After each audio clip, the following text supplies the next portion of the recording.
challenging task for us as we start the Big 12 conference season road game schedule this Saturday down in Lubbock, Texas.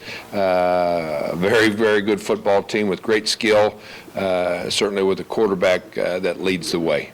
Well, we've got to continue to work to run the football. We've had success for 2 games. We didn't have success for the first 2. We've worked hard to run it in all 4, and we'll continue to do that.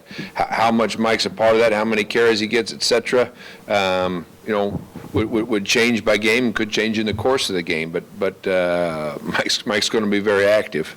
You got to try to leverage as best as possible with all your defenders against all their weapons, and they're going to take advantage of the entire field. They're going to do it vertically. They're going to do it horizontally. They're excellent in their screen game.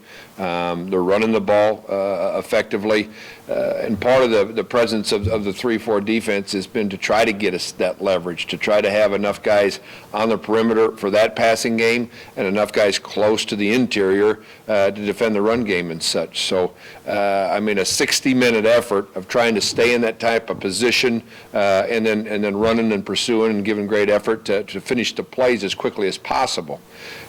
First series against Kansas, they hit us with a bunch of quick hitting game that had space.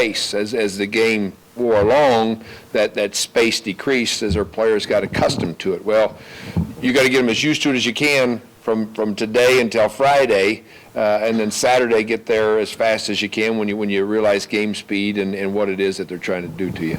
Run game success, creates bigger passing windows. When you go to throw the ball, it creates less hardship types of down and distances, whether it be second and extra long or third and long situations, and putting the play caller, Mark, in a much better situation as he goes throughout the game.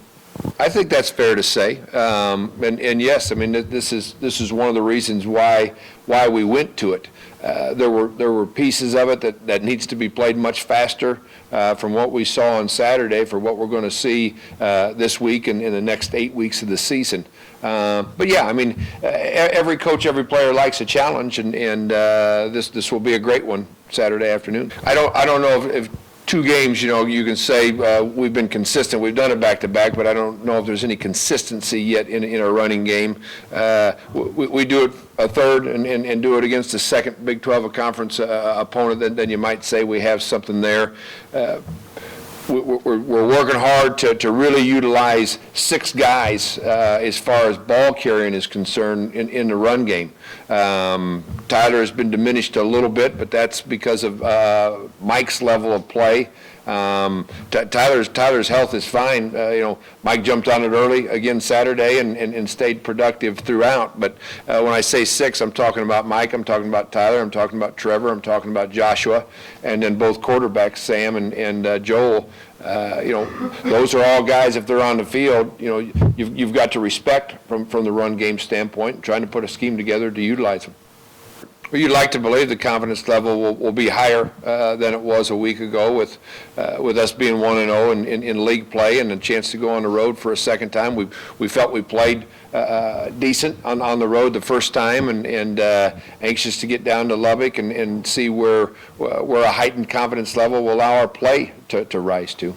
Well, I'd love to hold on to it as much as we did at Toledo. That's for sure. I don't think we'll be able to do that. But what we don't want to do is compromise flow and so forth just to accomplish one goal. The goal is to score points on offense, and in the process of doing that, score more than your opponent. So we're going to establish the running game the best we can and throw off of it.